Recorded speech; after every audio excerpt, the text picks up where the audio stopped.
பக்தரோட 10 bound நகை மாயமான வழக்கில் விசாரணைக்கு அழைத்து செல்லப்பட்ட இளைஞர் அடிச்சே கொலை செய்யப்பட்டுள்ளதா குற்றச்சாட்டு எழுந்திருக்கு. மீண்டும் ஒரு சாத்தான்குளம் சம்பவமா மாறுகிறதா திருபுவனத்தில் நடந்துள்ள இந்த திக் விசாரணை? இன்னைக்கான வீடியோ என்னன்றது உங்களுக்கு நல்லாவே தெரிஞ்சிருக்கும். திருபுவனம் இந்த ஒரு லாக்அப் டெத் பார்த்துருப்பீங்க. ஒரு 6 பேரை பணினி இடைநீக்கம் செஞ்சுருக்காங்க. அதாவது சஸ்பெண்ட் செய்யலை, அதாவது அவரை ஒட்டுமொத்தமாக அவர் பணியிட தூக்கலை, அவங்களோட பதவியை பிடுங்கி உனக்கு இந்த வேலைக்கு லாய்க்கு இல்லடா அப்படின்னு சொல்லலாம் பிடுங்கலை. சும்மா ஜஸ்ட்டு சஸ்பெண்ட் பண்ணியிருக்காங்க கொஞ்சம் நாளைக்கு, ஒரு 6 மாதம் இல்லை 1 வருஷம் கொடுத்துருப்பாங்க. அதுக்கப்புறம் மக்கள் இதெல்லாம் மறந்த பிறகு என்ன ஆகும்னா வேறு ஊரில் இல்லை வேறு இடத்துல பணி கொடுத்துட்டு போயிட்டே இருப்பாங்க, இல்லை பணி இடை மாற்றம்னு மாற்றிடுவாங்க. எனக்கு ஒரே ஒரு விஷயம் புரியல. இங்கே சாத்தான் குளத்தை பற்றி பேச வேண்டியது இருக்குது. மெயின் மேட்டருக்கு வருவோம். 29ஆம் தேதி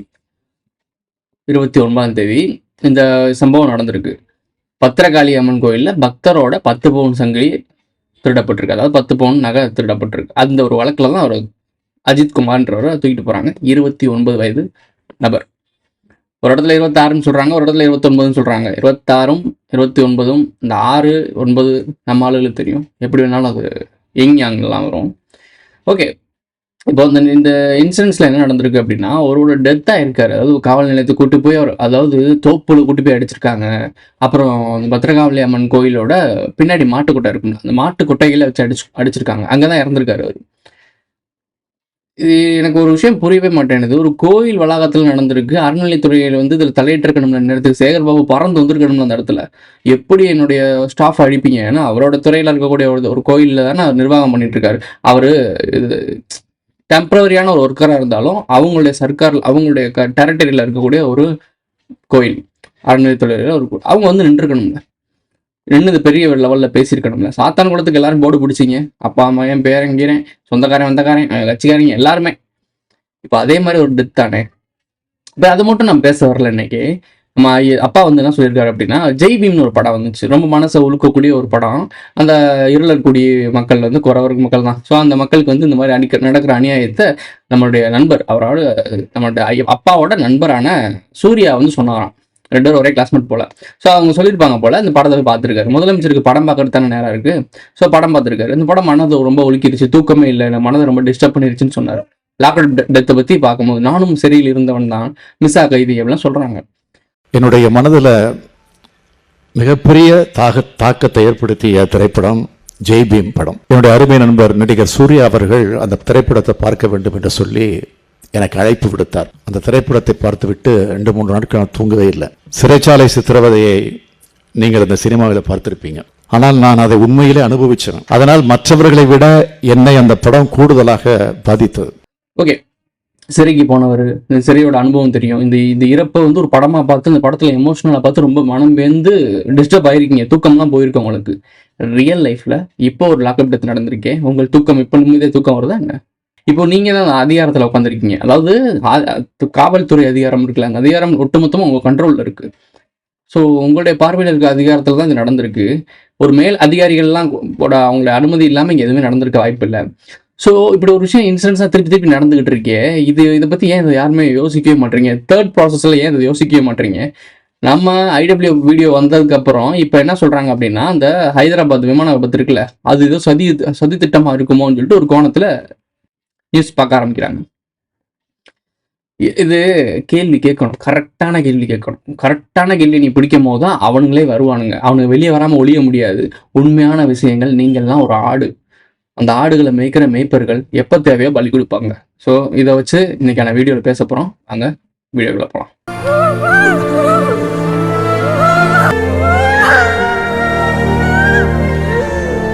தெரியல எது சொன்னாலும் போலீஸ்காரங்க நம்ப மாட்டேங்கண்ணே. அவங்க சொல்ற மாதிரியே நம்ம ஒத்துக்கலாண்ணே.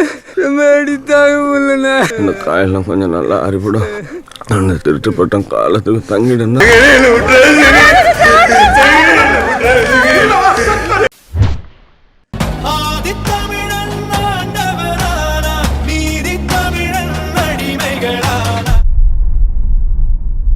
ஜெய் பீம் படம் மாதிரி தான் அவங்க விசாரிச்சிருக்காங்க. விசாரிக்கிற எப்படி இருக்குன்னு உங்களுக்கு தெரியும். நான் ஏன் அப்படி சொல்கிறேன் அப்படின்னா, நான் பார்த்துருக்கேன் ஸ்டேஷனுக்குலாம். ஒரு சின்ன வயசுலலாம் நாங்கள் ஒரு அசம்பாவிதம் நடந்திருக்கு, எங்கள் ஏரியாவில் நடந்திருக்கு. அப்போது அவங்க வீட்டு ஆளுகளே ஒரு வேலையை பார்த்துட்டு அங்கே டாப் அடிச்ச பசங்க உட்காந்து பேசுவோம்ல பசங்க, ஸோ பேசிகிட்டு இருக்க பசங்க மேலே பழியை போட்டாங்க. அந்த பழி போட்ட பசங்களில் நானும் ஒருத்தன். சும்மா உட்காந்து பசங்க கூட பேசிகிட்டு இருக்கும்போது என்னோட பர்சனல் இன்சிடென்ட்ஸ் நான் சொல்கிறேன். அப்போது எங்கள் மேலே அது இந்த பசங்களாம் தான் காரணமாக இருக்கும். அங்கேயும் இந்த மாதிரி இந்த நகை சம்மந்தமான விஷயம் கூட்டி போனாங்க. எங்கெல்லாம் கயிறு எல்லாம் எடுத்தேன். எனக்கு புரியவே இல்லை. நீங்களாம் ஒத்துக்க கூட அவன் சொல்லிட்டான் இவன் சொல்லிட்டான் அப்படின்னு சொல்லிட்டு பல இன்வெஸ்டிகேஷன் பண்ணாங்க, எல்லாமே பண்ணாங்க. ஆக்சுவலாக அது தப்பு. முதல் என்ன ஏதுன்னு விசாரிச்சிருக்கணும். கடைசி என்ன நடந்துச்சு தெரியுமா? இப்படிலாம் விசாரிச்சு முடிச்சோன்னே எங்களுக்கு தெரியும், நாங்கள் மடியில் கணம் இல்லை, வழியில் பயம் இல்லை, நாங்கள் இல்லவே இல்லை, எங்களுக்கு தெரிஞ்சதான் நான் சொல்ல முடியும் அப்படி இப்படின்னு சொல்லி நாங்கள் பார்த்தாச்சு. இறுதியில் என்ன நடக்குது அப்படின்னா, ஒருத்தன் எங்கள் கூட்டத்தில் ஒரு தற்கூரி இருக்கும். அந்த தற்கூரியை கூட்டி போய் மிரட்டி ஒருத்தன், அதாவது ரயில்வே துறையில் இருக்கக்கூடிய ஒரு போலீஸ் இருப்பாப்புல, அவர் ஓவரா சீன் போட ஆரம்பித்தோடனே இந்த ஸ்டேஷனில் இருக்கவங்க சொல்லுவாங்க, உன் வேலை என்ன ரயில்வே போலீஸ், அங்கே போ இங்கே பண்ணாது அப்படின்னு சொல்லிட்டு இவங்களுக்கு ஒரு கிளாஸ் போச்சு. ஸோ அப்படி ஒரு விஷயம் நடக்கும்போது எல்லாருக்கிட்டையும் எங்கள் குடும்பம், எங்கள் ஃபேமிலி, எல்லாரோட பசங்களோட எல்லா ஃபேமிலியும் ஸ்டேஷனுக்கு வெளியே இருக்கும். காலைல போனவங்க சாயங்காலம் தான் வீட்டுக்கு விடுறாங்க. எங்கள் மேலே எதுவுமே பிரச்சனை இல்லை. கூட்டி போய் இந்த மாதிரிலாம் விஷயம் எடுத்து அவங்க வீட்டாளுகளே வேற ஒரு இடத்துல அவங்க வீட்டாளுகளே எடுத்திருக்காங்க அந்த நகையை. ஆனால் என்ன ஆயிடுச்சு அப்படின்னா, அங்கே இருந்த பசங்க மேலே பலி தூக்கி போட்டு அவங்களப்பெல்லாம் ஸ்டேஷனில் போட்டு உட்கார வைக்கிறது.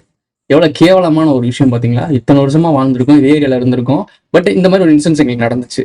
எனக்கு நடந்துச்சு ஆக்சுவலாக, நான் அதில் இருந்தேன், அதனால சொல்கிறேன்.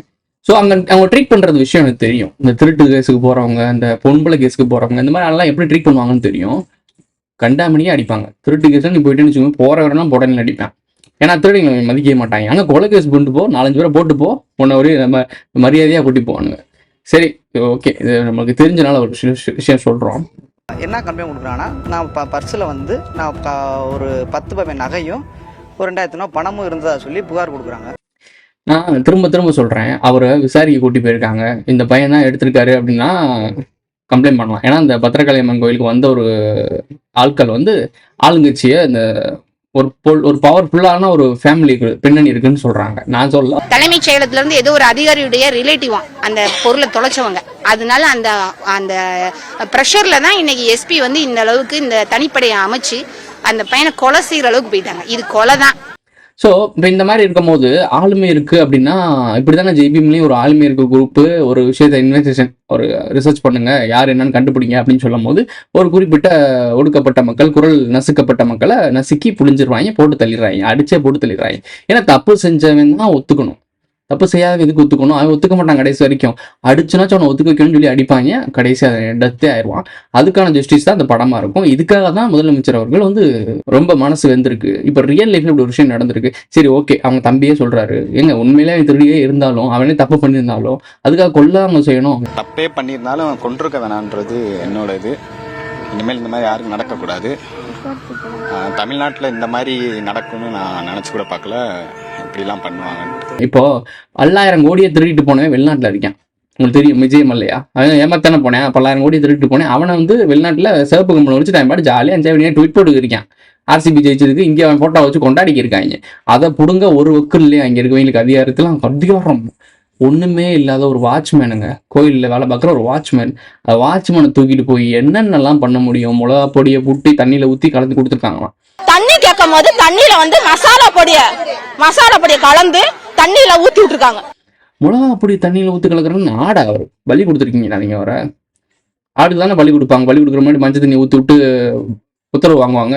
அந்த மஞ்சள் தண்ணி ஊற்றி அந்த மிளகா பொடி ஏதோ கலந்து கொடுத்த பிறகுதான் அந்த இடத்துல பாத்ரூம் போயிட்டாரா, எது பண்ண உடம்புக்கு ஏதோ உபாதையாகி அங்கேயே இறந்துட்டாருன்னு சொல்றாங்க. இந்த அக்கா சொல்றாங்க, கவனிங்க. ஒரு பைப்பை வச்சு அடிச்சு அந்த பையனுக்கு விக்கல் வந்ததுக்கு அப்புறம் தண்ணி கேட்டிருக்கான். தண்ணி கேட்டா தண்ணி கொடுத்துருந்தா கூட அந்த உயிர் இன்னைக்கு இருந்திருக்கும். மிளகாப்படிய பிளான் பண்ணி எடுத்துட்டு போயிட்டு அதை கலந்து அந்த பையனை குடிக்க சொன்னதுக்கு அப்புறம் அந்த பையனுக்கு இயற்கை உபாதைகள் ரெண்டுமே போயிருக்கு. அதனால அவங்க அதுக்கப்புறம் இறந்துருக்காங்க. ரொம்ப கொடூரமான ஒரு சாவு இந்த கோவில் வாசல்லே நடந்திருக்கு. இப்போ டேட்டுக்குள்ள வருவோம். 29ஆம் தேதி நேற்று நடந்த இன்சிடென்ட்ஸ் இது. நேற்று அவர் இறந்திருக்காரு 29. அவருடைய ஏஜ் என்ன சொல்றாங்கன்னா 29 சொல்றாங்க. அஜித் குமார் ஏகே.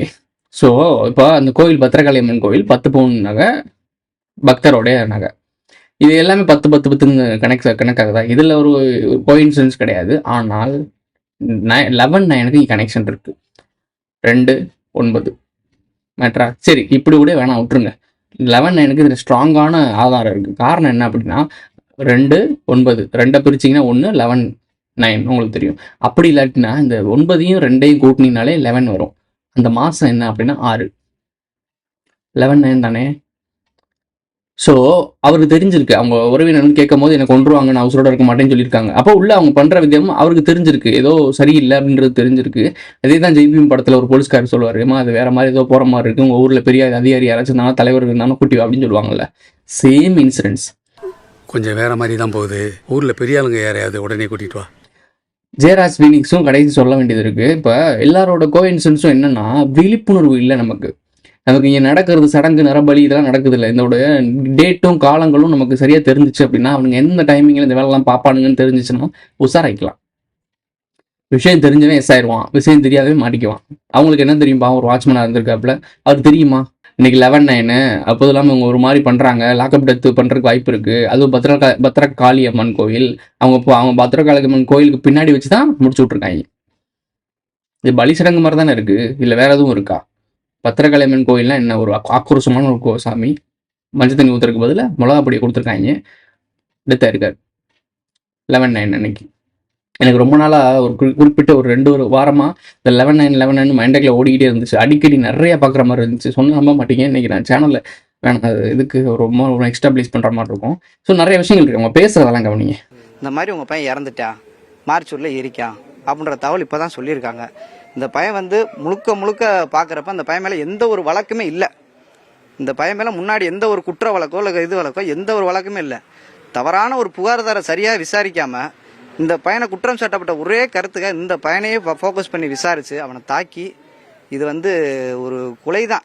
இது வந்து சொல்லப்போனால் ஒரு கொலை தான் இந்த இடத்துல நடந்திருக்கு.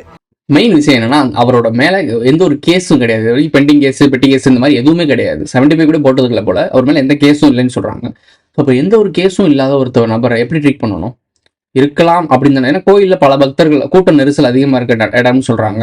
அது இல்லாமல் இவருக்கு பார்க்கிங் பண்ணல, இவர் கார் ஓட்ட தெரியாதுன்னு சொல்லிட்டு ஒரு யாரோ நண்பருக்கு யாரோ கொடுத்துட்டு வண்டி நிப்பாட்டிருக்காங்க. இப்போது இவர் தப்பே பண்ணியிருக்கட்டும், இல்லை பண்ணாமல் போகட்டும், அது பிரச்சனை இல்லை. ஒரு போலீஸ்காரங்களுக்கு யாருங்க அடிச்சு கொடுமைப்படுத்தி சாவடிக்கிற அளவுக்கு யாருங்க இந்த இது கொடுத்தது? ஒரு 13 வயசு பிள்ளைய நம்ம கூட வீடியோ போட்டிருப்போம், கண்டாமணியா திட்டு வீடியோ போட்டிருப்போம். சிரிச்சுக்கு இருக்காங்க போலீஸ்காரங்க, அங்கே நிற்கிறாங்க. 13 வயசு பிள்ளைய, சின்ன பிள்ளைய ஒரு 4-5 பசங்க சேர்ந்து ரேப் பண்ணி ஒரு மாதிரி தண்ணி கேன் போட போறேன்ற மாதிரி நிறைய விஷயங்கள் பண்ணி, இல்லை அவனுங்க சிரிச்சுக்கிட்டே ஏதோ அவார்டு வாங்கின மாதிரி போயிட்டு இருக்கானுங்க. வேலை பார்த்துட்டு இருக்காரு பாவம், புரியும்னு நினைக்கிறேன். வேலை பார்த்துட்டு இருக்காரு, அந்த அம்மாவுக்கு உதவி செஞ்சிருக்காரு, எல்லாம் பண்ணியிருக்காரு. இப்படி ஒரு 10 பவுன் நகை காணாமல் போயிடுச்சு அப்படின்னா, எங்க உங்க மேலே சந்தேகமா இருக்கேன் வாங்கன்னு விசாரிக்கணும். உங்களுக்கு தானே அந்த மைண்ட் கேம் இருக்குல்ல, மைண்ட் கேம் ஆடுங்க, என்னென்னமோ பண்ணுங்க. அதான் லைட் டிடெக்டர்லாம் வச்சிருக்கீங்கல்ல, அதை மாட்டி விட்டு வேலை பாருங்க.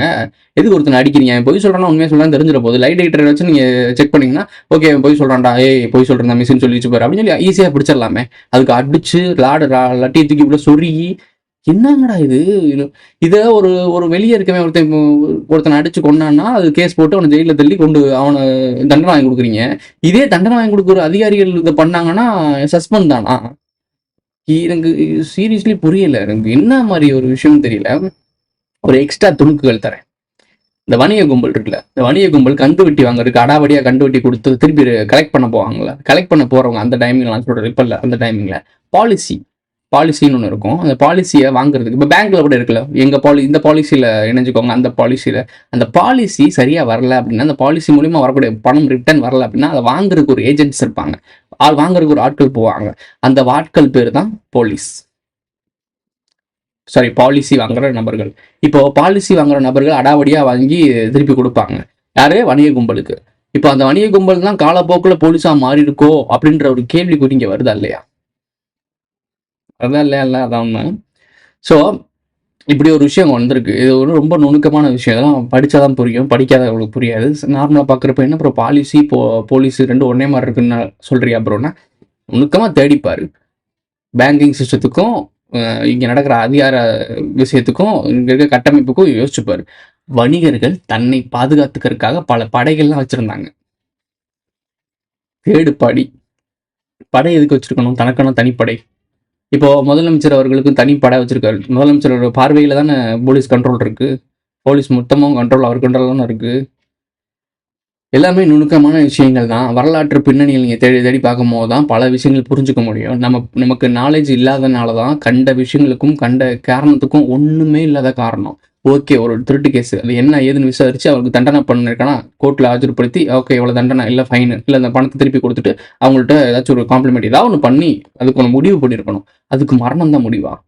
அப்படி பார்த்தா திருட்டு வேலை பார்க்குறவங்க எல்லாம் பெரிய பெரிய லெவலில் லட்சம் கோடியில் இப்போ இடி ரைடுன்னு சொல்லி போய் ஒருத்தவங்க அரெஸ்ட் பண்ணுறீங்கல்ல, அரெஸ்ட் பண்ணி ஆமாம் அவர் குற்றம் தான் பண்ணியிருக்காருன்னு சொல்லிட்டு தன்னை கோடி சம்பாரிச்சாருன்னு சொல்லி ஜெயிலில் தானே வச்சுருந்தீங்க. கொள்ளலையே அவங்களெல்லாம் கூட்டி போய் அடிச்சு. என் முதலமைச்சர்களே ஜெயில் தானே போனாங்க. சொத்து குவிப்பு வளப்பில் ஒருத்தவங்க ஜெயிலுக்கு போயிட்டாங்கனாலே அவங்க குற்றவாளி தானே நிரூபிச்சிருச்சு. அந்த குற்றவாளி நிரூபிச்சவங்கள இப்படி தான் போய் லாடி வச்சு அடிச்சிங்களா? கூட்டி போய் தோப்புக்குள்ள வச்சு அடிச்சிங்களா? அது அதிகார வர்க்கத்துக்கு ஒன்று பெரிய லெவலில் திருட்டு பண்ணுறவனுக்கு மரியாதை, சின்ன லெவலில் திருட்டு பண்ணால் இப்படி தான் ட்ரீட் பண்ணுவீங்களா? அப்போ யாருக்கு தாண்டா அதிகாரம்? அது தப்பு பண்ணணும்னா கூட பெரிய லெவலில் பண்ணணும் போலயே. பெரிய லெவலில் பண்ணால் தான் இந்த மாதிரிலாம் பிரச்சனைலேருந்து தப்பிக்க முடியுமோ. ஏன்னா மீடியா அட்டெண்டன்ஸ் ஆயிரும். ஏன்னா பெரிய லெவல் திருப்பினா பெரிய லெவலில் சென்சிட்டிவாக மாறிடும், அவனை தொட முடியாது. ஆனால் சின்ன லெவலில் திட்டு பண்ணணும்னா போட்டு அடிச்சு கொடுமைப்படுத்தி எனக்கு கேட்க யாருக்கு நாதி இருக்கா அப்படின்னு அடிக்கிறது கொடுமை. உங்களோட இந்த ஒரு நியூஸ் அவங்க சொல்கிறத கவனிங்க. 2020 இதே ஜூன் மாதத்தில் நடந்த சாத்தான்குளம் தந்தை மகன் லாக்அப் மரணம் மாநிலத்தையே உலுக்கி போட்டது. அதே போல திருப்புவனத்தில் நடந்துள்ள இந்த விசாரணை மரணத்துக்கும் அரசியல் கட்சி தலைவர்கள் கண்டனங்களை தெரிவிச்சிருக்காங்க. சாத்தான்குளம் இதே ஜூன் மாதம் 2020 இதே ஜூன் மாதத்தில் நடந்த சாத்தான்குளம் தந்தை மகன் லாக்அப் மரணம் மாநிலத்தையே உலுக்கி போட்டது. சாத்தான்குளத்துக்கு எண்டிங்ல வரேன், அதுவும் ஒரு சடங்கு தான். இப்படிதான் சடங்கு பண்ணிட்டு இருக்கானுங்க. ஏன்னா அதிகார வர்க்கம் கிளியர் இருக்குல்ல, நீ என்ன நினைப்ப? ஏதோ சும்மா லாக்அப் டெத்து, அவங்க ஏதோ கோவத்தில் அடிச்சு விட்டாங்க, விசாரணையில் அப்படி ஆயிடுச்சு அப்படின்னு நினைப்ப. ஆனால் பின்னணியில் ஒரு ரகசிய மறைபொருள் இருக்குல்ல. சாதாரண குளத்தில் எதுக்கு தூக்கிட்டு போனாங்க? செல்ஃபோனு கிட்ட வச்சிருக்காங்க, லேட்டாக அடைக்கலைன்னு சொல்லிட்டு ஒரு வாக்கா தகராறாக இருக்குது. அதுவும் சப்ப ரீசனுங்க. ஒருத்தனை தூக்கிட்டு போனது சப்ப ரீசன். வாக்கா தகராறாக இருக்கான். போலீஸ் அவங்களும் கட்டி உருண்டாங்களாம். மண்ணில் போட்டு இவங்களே மண்ணில் உருண்டுக்கிட்டு போலீஸ் அடிச்சாங்கன்னு சொன்னாங்க. போலீஸு நம்ம அடிக்காமல் போலீஸ் அவ்வளோ நல்லவங்கன்னு நினைக்கிறீங்களா? எத்தனை போலீஸ் பார்க்குறோம். பஸ் ஸ்டாப்பில் இருக்கட்டும், இல்லை ஒரு சின்ன சின்ன கடைகளில் இருக்கட்டும், போய் சாப்பிட்டு காசு கொடுக்காம போகிறது. நானே பார்த்துருக்கேன். பஸ்ஸில் வரும்போது ஒரு போலீஸ்காரங்களாம் ஏறினாங்கன்னா டிக்கெட் எடுத்து, நான் எந்த போலீஸ்காரனும் டிக்கெட் எடுத்து நான் பார்த்ததே இல்லை. அவங்க பாட்டு உட்காந்துருப்பாங்க, எழுந்து போயிட்டே இருப்பாங்க. ஸோ இப்போ தெரியுது நம்ம கண்ணு முன்னாடியே. நிறைய கடைகளில் போவாங்க, ஏதாச்சும் தண்ணி பாட்டில், வாட்டர் பாட்டில், ஏதாச்சும் சிப்ஸ் பாக்கெட் வாங்கினாலும் திருப்பி காசு கொடுத்து நான் பார்த்ததே கிடையாது. எங்கேயோ ஒருத்தவங்க நல்லவங்க இருப்பாங்க. இந்த உப்புல சோத்துல உப்பு போட்டு திங்கிறவங்களுக்கு ரோசம் இருக்கும், அவங்க வந்து கொடுத்துருவாங்க. ஏன்டா நம்ம உழைக்கணும், சம்பாதிக்கணும்னு கொடுக்குறதுக்கு என்ன அப்படின்னு கொடுத்துட்டு போயிடுவாங்க. ஸோ அப்படி ஆட்கள் இருக்காங்க. ஆனால் இப்போ ஒரு ஃபேஸ் இருக்குல்ல, நிறைய ஃபேஸ் பார்த்தீங்கன்னா இந்த மாதிரி தான் இருக்காங்க. இப்போ இவங்க என்ன சொல்ல வராங்க அப்படின்னா, சாத்தான்குளத்துலேயும் ஒரு சப்ப ரீசனுக்காக அப்பா அம்மானையும் தூக்கிட்டு போனாங்க. 2 பேர் ட்வின்ஸு, நோட் பண்ணிக்கோ. தூக்கிட்டு போய் முடிச்சு விட்டாங்க. ராடெல்லாம் தூக்கி உள்ளே அடிச்சு ஒரு ராடை தூக்கி உள்ளே வச்சு அடித்து கொடுமைப்படுத்தி ஒருத்தனை சாகடிக்கிறதுல எனக்கு புரியல. அப்படி என்ன அவங்க தப்பு பண்ணிட்டாங்க? கடையில் லேட்டாக அடைக்கலாம், அடிச்சு விட்டேன். ஆமாம், போலீஸ்காரங்க கூட சண்டை விட்டேன். அடிச்சதுக்கு என்ன? அதிகாரி மேலே கை வச்சதுக்கு என்ன பண்ணணுமோ அதை பண்ணணும்ல. ஒருத்தனை அடிச்சு கொல்லணும்னு சொல்லியிருக்கா சட்டம். அப்பயும் அவனும் கேள்வி கேட்கல. எல்லா பெரிய பெரிய பொலிட்டிஷியன்லாம் வந்து கண்டனம் தெரிவிச்சாங்க. இதான் எம்மா ஆள் அப்பாலாம் போர்டு தூக்கிட்டு நின்றாப்ல இல்லை, ஜஸ்டிஸ் ஃபார் ஜெயராஜ் ஃபீனிக்ஸ்ன்னு போட்டிருந்தாங்களே. இப்போ எவனையும் காணா. ஏன்னா அவங்க ஆட்சியில் பதவியில் இருக்கும் போது நாங்கள் வாயை மூடிட்டு வாய் போட்டு சட்டம் போட்டுருவோம். பதவியில் இல்லைன்னு வச்சுக்கோங்களேன், எல்லாத்துக்கும் கதறுவோம். நீ கோமாளி, நீ அடுத்தடுத்து ஓட்டு போட்டு போய் ஜெயிக்க வைப்ப. நாளைக்கு நம்ம வீட்லேயே இது நடக்கும். ஏன் நாளைக்கு என் வீட்டில் எனக்கு கூட நடக்க வாய்ப்பு இருக்குது. என் வீட்டுக்கு கதவுலேயே 11-9 போட்டு எழுதி டிக் பண்ணியிருக்காங்க.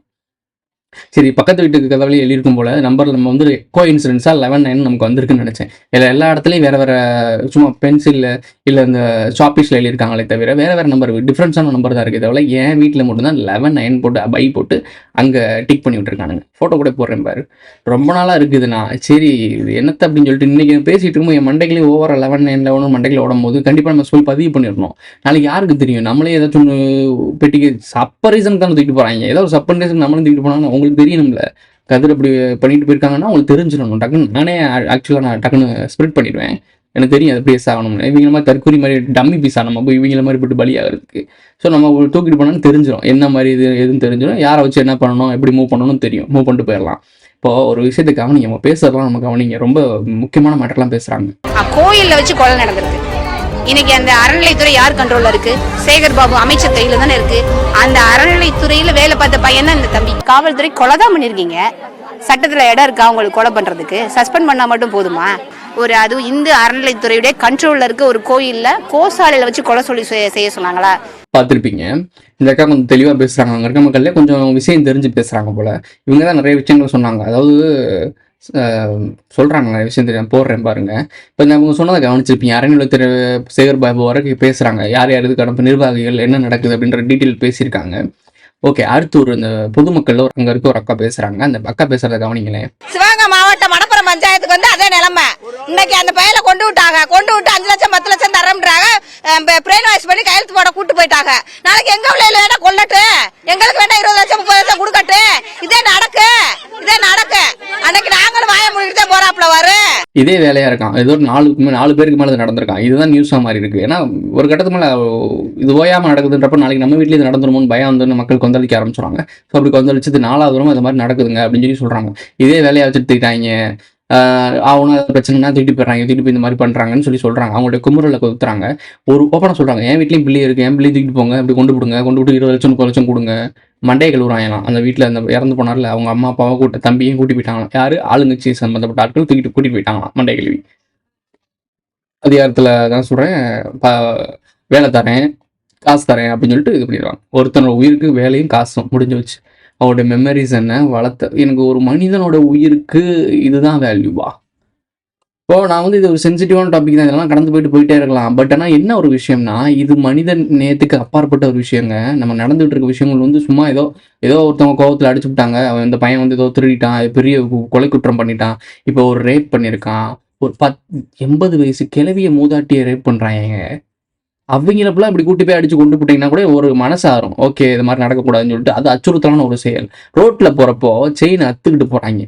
ரோட்டில் போகிற குழந்தைங்க இப்போ ஃபேமிலியில் பொம்பளைங்கலாம் போகும்போது செயின் அத்துக்கிட்டு போகிறாங்க, தரம் இழுத்துட்டு போகிறாங்க. அவன் கையை 2ஆ வெட்டி தூக்கி எறிஞ்சு இதில் பண்ணுறாங்களா, அரபு நாட்டில் பண்ணுறாங்களா, அது மாதிரி பண்ணிங்கன்னா சல்யூட்டு. அவனை லாக்கப்பில் வச்சு நடிச்சு லாடியை உள்ள விட்டு வாயில எடுத்து முடிச்சு நாசம் பண்ணிடுங்க. அது பிரச்சனையே இல்லை. நாங்கள் மக்கள் எல்லாருமே அதில் இப்போ நானே சல்யூட்டு போடுவேன். 4 வீடியோ கூட போடுவேன் உங்களுக்கு.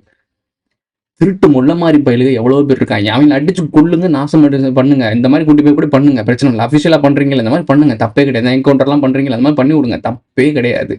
ஆனால் எதிர்ச்சியா எந்த கேஸும் இல்லாத ஒரு நபர், ஓகே அவர் திருட்டாருன்னு வச்சுக்கோங்க, கூட்டி போய் அவருக்கு ரிமாண்ட் பண்ணி உள்ள வச்சிருக்கலாம். ஏன்னா முதல் தடவை பண்ணும்போது அதோட மிடில் கிளாஸ்ல இருக்கக்கூடிய அவர் ஒர்க் பண்ணிட்டு இருக்கவர், வெட்டியா சுத்திட்டு குடிச்சிட்டு தெரியவே கிடையாது, ஒர்க் பண்ணிட்டு இருக்காரு கோயில்ல.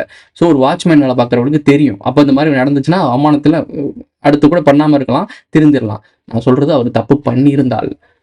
ஆனா இப்ப என்ன சொல்றாங்கன்னா, அவர் அப்படிப்பட்ட பையனே கிடையாதுன்ற மாதிரி பேசுறாங்க. அவர் வந்து ஃப்ரெண்டை தான் காரை நிப்பாட்ட சொன்னாருன்னு சொல்றாங்க.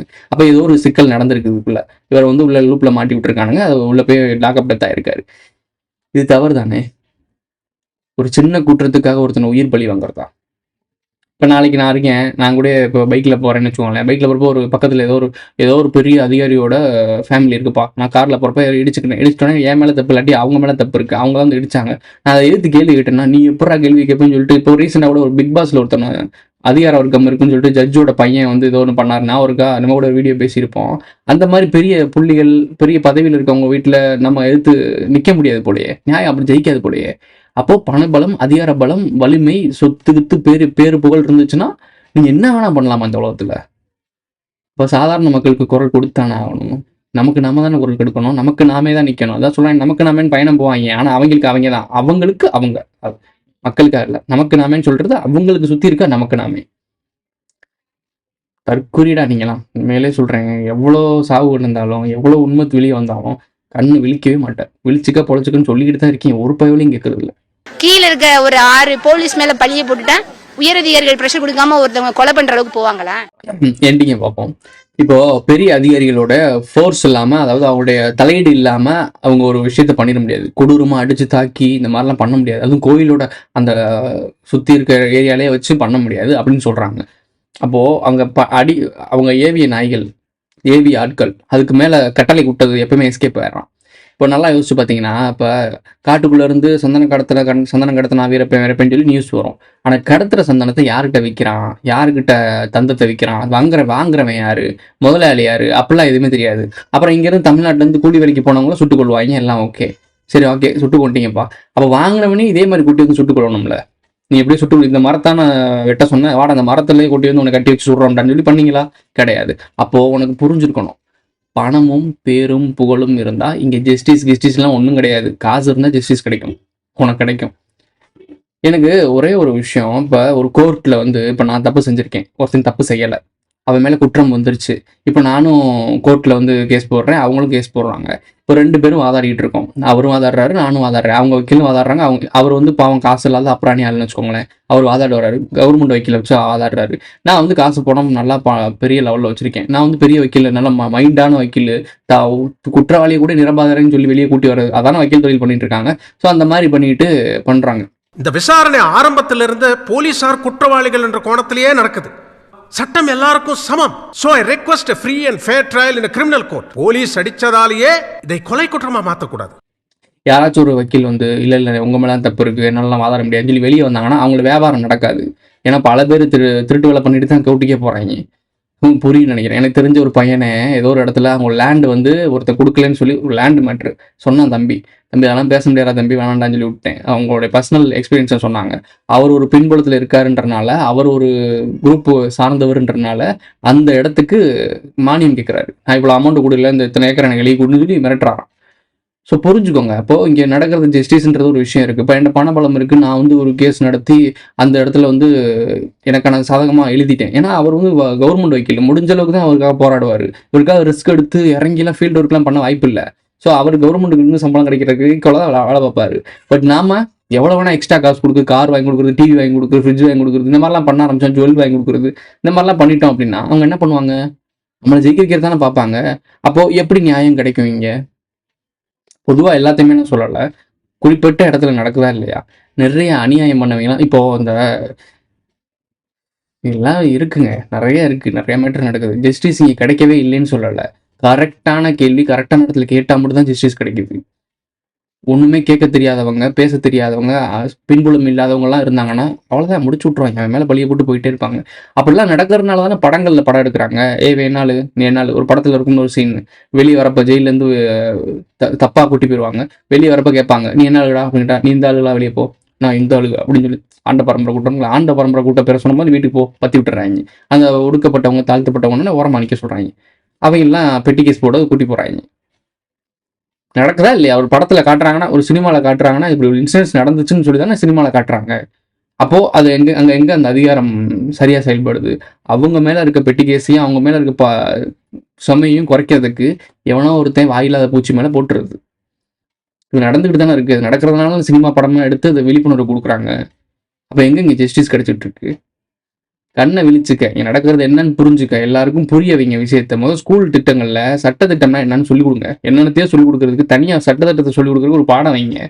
குழந்தைங்களுக்கு பேசிக்கான நாலேஜ் தெரியணும். இந்தந்த சட்டங்களுக்கு இந்த இது இருக்குது, இந்த மாதிரி தவறு செஞ்சாங்கன்னா இந்த மாதிரி இருக்குது, இதுக்கெல்லாம் இவ்வளோ உரிமை இருக்குது அப்படின்னு சொல்லிட்டு உரிமைகள் சம்மந்தப்பட்டமா குழந்தைங்களுக்கு படிக்க வைங்க. சின்ன வயசுலேயே சட்டம்னா என்னன்றதை புரிய வைங்க.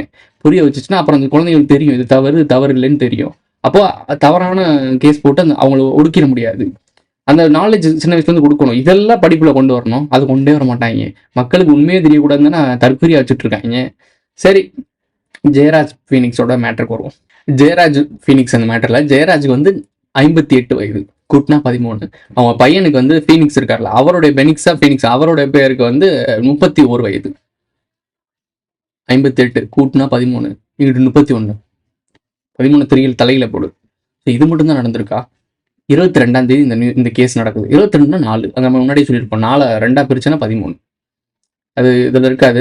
விடாது கருப்புன்னு சொல்லி ஒரு வெப் சீரிஸ் இருக்குது, அதாவது ஒரு சீரியல் இருக்குது, அதில் வரும் அந்த மறைப்பொருள். ஸோ அதை நம்ம தொடர்ந்து ஃபாலோ பண்ணுறவங்க தெரியும். அதில் அந்த மேட்ரு வரும். இப்போ அது மட்டும்தான் சிக்கல்ன்ற இன்னும் நிறைய விஷயங்கள் இருக்குது. கடை அடைக்கிற தகராறில் வந்த பஞ்சாயத்தில் 21ஆம் தேதி கூட்டி போகிறாங்க. 22ஆம் தேதி இந்த மாதிரி நைட்டு ப்ராப்ளம் பெருசாகுது. 23ஆம் தேதி காலைல நியூஸ் வருதுன்னா நைட்டே அவர் டெத்துன்னு அர்த்தம். ஸோ இப்போ 22ஆம் தேதி தான் இறந்துருக்காரு. 13, அவங்களோட ஏஜ் 13, 2 பேரும் கனெக்ட் பண்ணால் கூட்டி போன நாள் 13, அவங்களுக்கு டெத்தான நாள் 13. இந்த 13 சடங்கு மாதிரி இருக்கா அவங்களுக்கு? இது ஒரு மறைபொருளாக இருக்கா? 13ன்றது என்னது? டெவில் நம்பர்னு சொல்லுவாங்க. அந்த நம்பரில் இப்படி ஒரு ஜெயராஜ் ஃபீனிக்ஸ்ன்ற ஒரு கடை தகராறுனால அடித்து கொல்லப்பட்டிருக்காங்க அப்பனும் மகனும். ஒரு அப்பனும் மகனையும் கொள்கிற அளவுக்கு அந்த கடை தகராறில் அப்படி என்ன நடந்திருக்கும்? முதலமைச்சர் அவர்கள் வந்து கடை வச்சிருக்காரு, அந்த கடையை உடைச்சனால அவ்வளோ பெரிய அதிகாரம் வந்து பண்ணியிருக்கா. சீரியஸ்லி, ஒரு கடை தகராறுக்கு ஒரு போலீஸ்காரங்க கூட்டி போய் அடிச்சு கொள்ளுவாங்களா? உனக்கு இது கேட்கறதுக்கு நார்மலா இருக்கா என்ன? ஒரு 10 பவுன் திருட்டான் அதனால கூட்டி போய் ஒரு அடிச்சு கொள்றாங்கன்னா இது உனக்கு நார்மலா இருக்கா என்ன? ரோட்ல எத்தனை பேர் சங்கிலியா அறுக்கிறானா இல்லையா? எத்தனை பேர் பார்த்துட்டு இருக்கோம். வீடு புகுந்து இப்படி கொள்ளையடிச்சு கொள்ளை பண்ணி கொன்னுலாம் எடுத்துட்டு போறாங்க. அவங்கெல்லாம் எத்தனை பேரை கொண்டு விட்டாங்க அவங்க அடிச்சு? உனக்கு புரியுதா புரியலையா? பட் நம்ம அஜித்குமார் மேட்டருக்கு வரும். அஜித்குமாரோட ஏஜ் 29. நியூஸ்ல போட்டிருக்காங்க. நியூஸ் லிங்க் நான் டிஸ்கிரிப்ஷன்ல போடுறேன், அதை உங்களுக்கு போட்டு வரேன் பாருங்க. 29 வயசு அஜித்குமாருக்கு. ஏகே சிவகாமி அம்மான்னு ஒருத்தவங்க இருக்காங்க, 73 வயதானவங்க. அவங்களோட பொண்ணு தான் டாக்டர் அவங்க தான் கேஸ் கொடுத்துருக்காங்க. இப்போ 79 கூட்டினா 10. பத்திரகாளி அம்மன் 10 பவுனு பக்தரோடைய காசு. 10 கனெக்ட் ஆகுதாங்க. ஸோ இவர் டெத்தான டேட்டை பாருங்க, 29. அவரோட ஏஜ் 29, டெத்தான டேட்டு 29. 29 11 தானேங்க கூட்டினா டேட்டு பாருங்க. 29 11 தானேங்க, மாதம் 6ங்க. 11 9 தானேங்க. 6 இப்படி 9 ஆகும்னா 3 போட்டால் அப்படியே 9 தான். ஸோ இதுதான் நடக்குது. இதை செஞ்ச அதிகாரிகளுக்கு அது தெரியுமா? அதாவது அடிச்சாங்கல்ல, அவங்களுக்கு அது தெரியுமா? தெரியாது. மேலேருந்து சொல்லுவாங்க, கேட்பாங்க. உங்களுக்கு இது எக்ஸாம்பிள் சொல்கிறேன், உங்களுக்கு இது சொன்னால் புரியவே புரியாது. எக்ஸாம்பிள் சொல்கிறேன். இப்போ ஒரு இடத்துல ஒரு ஒரு ஒரு அதிகாரி, ராணுவ அதிகாரி ஒரு இடத்துல மிலிட்ரி ஃபோர்ஸ் இறங்குது. அங்கே தீவிரவாதி இருக்காங்களான்னு கண்டுபிடிக்கிறக்காக ஒரு ஹெலிகாப்டர்லேருந்து பார்த்துக்கிட்டு இருக்காங்க, ட்ரோன் மூலியமாக பார்த்துட்டு இருக்காங்க. அங்கே குழந்தைங்கள்லாம் விளையாண்டுக்கிட்டு இருக்கு. அங்கே குழந்தைகள் விளையாண்டுட்டு இருக்காங்கன்னு சொல்லிட்டு வெயிட் பண்ணிட்டு இருக்காங்க. அந்த திருடை மட்டும் அந்த தீவிரவாதி மட்டும் வரட்டும், அவனை போட்டு தள்ளுவோன்னு சொல்லிட்டு வெயிட் பண்ணிட்டு இருக்காங்க. இப்போ என்ன, குழந்தை ஓடிக்கிட்டு இருக்குன்றப்போ அவங்க இன்ஸ்ட்ரக்ஷன் வருது. அவங்க மேலதிகாரி என்ன சொல்கிறான் அப்படின்னா, முட்றா போடுறான்னு சொன்னோடனே இப்போ சொன்னோடனே செஞ்சுட்டாங்க.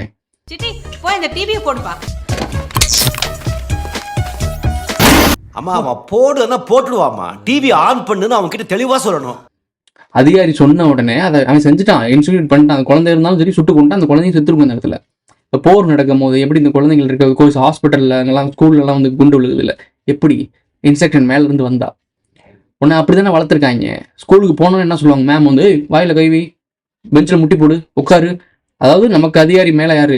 டீச்சர் தான். டீச்சர் சொன்னால் கேட்கணும், ஒபே பண்ணணும். சின்ன வயசுலேருந்து ஒன்று ஸ்கூல் போனோடனே ஒபே பண்ணி தானே அவனை பழக்கிறாங்க. எங்கே நிற்கிது பார்த்தியா? அந்த அதிகாரிக்கு சுய அறிவுன்னு ஒன்று இருந்துச்சுன்னா, லூசு பையில என் குழந்தை நடுக்கிற பைத்தியக்காரன் தனியாக வரணும், அவனை கொள்றா அப்படின்னு சொல்லி. ஆனால் படத்தில் காட்டுவாங்க. எந்த படத்தில் காட்டுவாங்கன்னா, பீஸ்ட் படத்தில் காட்டுவாங்க. விஜய் அவர்களை ஒரு குழந்தை இருக்குமோ, அது பலூன் பிறக்குமோ, கரெக்டாக அவர் போய் இதெல்லாம் படத்தில் மட்டும்தான் நடக்கும். சுய அறிவை யூஸ் பண்ணி மக்கள்கிட்ட காப்பாற்றுறது. ஏன்னா அவங்க ஹீரோவை மாறணும், அதுக்காக காட்டுவாங்க. ஆனால் ரியல் லைஃப் அப்படி கிடையாது. இப்போ இதே இந்த ஜெயராஜ் ஃபீனிக்ஸ்க்கும் இதே நடந்திருக்கும். ஒரு தகராறு நடந்திருக்கும், கூட்டி போயிருக்காங்க.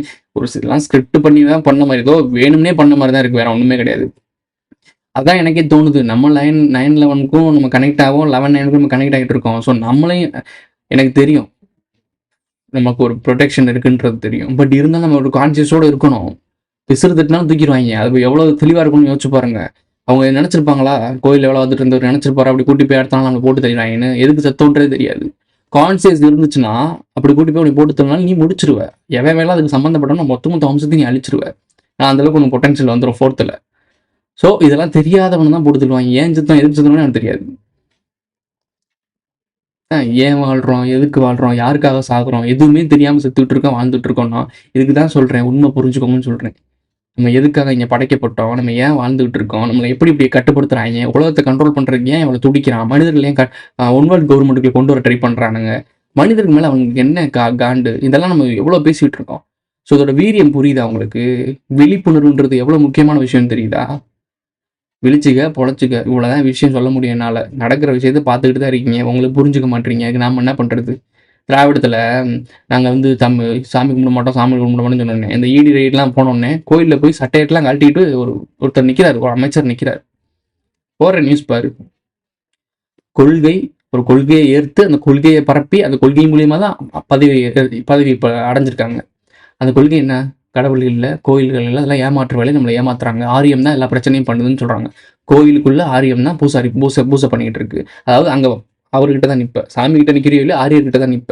அங்கே மணி அடிச்சுட்டு இருப்பாங்க. உங்களுக்கு கல் சிலைக்கு என்ன பவர் இருக்குன்னு சொல்லி பேசின கும்பல் சட்டைகிட்டெல்லாம் கழட்டிட்டு நிற்கிது, துண்டை கட்டிட்டு நிற்கிதுன்னா புரிஞ்சுக்க, இங்கே கோமாளி நீ மட்டும்தான், அதாவது மக்கள் தான். நானும் கோமாளியாக இருந்தேன், இப்போ இல்லை. ஸோ அதனால் நீங்கள் கோமாளி நீங்கள் தான் பார்த்துக்கிட்டு இருக்கீங்க, இல்லை நீங்கள் தான். விழிச்சிக்க பொழைச்சிக்க, திரும்ப சொல்லிட்டு இருக்கேன். இந்த வார்த்தையோட அர்த்தம் புரிஞ்சுக்க. விழிச்சிக்க பொழைச்சிக்க, நீ விழிச்சுக்கிட்டா மட்டும்தான் பொழைக்க முடியும். இந்த வீடியோ முடிஞ்சிச்சு. இந்த வீடியோ பிடிச்சிச்சுன்னா லைக் பண்ணுங்கள், கமெண்ட் பண்ணுங்கள், சப்ஸ்கிரைப் பண்ணுங்கள், மறக்காம பிள்ளைக்கான ஆளில் போட்டு இந்த வீடியோ உங்கள் ஃப்ரெண்ட்ஸ்க்கெலாம் ஷேர் பண்ணுங்கள். கருத்துக்களை கமெண்ட்டில் பதிவு செய்யுங்க. நாளைக்கு நமக்கு ஒரு இன்சூரன்ஸ் இந்த மாதிரி தூக்கிட்டு போனாங்க வச்சுன்னா டக்குன்னு ஆக்ஷன் எடுத்துருங்க. டப்புன்னு எல்லாரும் போஸ்ட் போட ஆரம்பிச்சிருங்க, டப்புன்னு சப்போர்ட் பண்ண ஆரம்பிச்சிருங்க. அப்போ தான் நம்ம திருப்பி ரிட்டர்ன் வர முடியும். தூக்குறதுக்கு வாய்ப்பு இல்லை. நான் இவ்வளோ விஷயம் தெரிஞ்சு தூக்குறதுக்கு வாய்ப்பு இல்லை. சப்பையாக இருக்க வேணாலும் தூக்குவாங்க. ஏதாவது விஷயமே தெரியாத கோமாளி தான் தூக்குவாங்க. விஷயம் தெரிஞ்சவனை தூக்க மாட்டாங்க. அவனுக்கு தெரியும் விஷயம் தெரிஞ்சவன் தூக்கினா என்ன அளவுக்கு விபரீதம் நடக்கும்னு அவனுக்கு தெரியும். ஓகே, அடுத்த வீடியோல சந்திக்கலாம். பல நூற்றாண்டுகளுக்கு முன்னாடி வில் வீரர்களா இருந்தவங்க இப்ப கொத்தடிமைகளா வாழ்றாங்க. அட்ரஸ் இல்லாத அனாதைகளா நடத்தப்படுறாங்க. Is this a high court or a history class? I don't understand. வரலாறு தெரியாம போனதுனால தான் சார் அதோட அதிகாரமும் மிருகத்தனமா நடந்துக்குது. பல லட்ச ரூபா கொடுக்கறேன்னு ஆசை காமிச்சாங்க. எனக்கு உங்க பணம் வேணாம், சாவுக்கு நீதி வேணும்னு இந்த நாட்டோட சட்டத்து மேல நம்பிக்கை வச்சிருக்க கோர்ட் கைவிட்டுற கூடாது.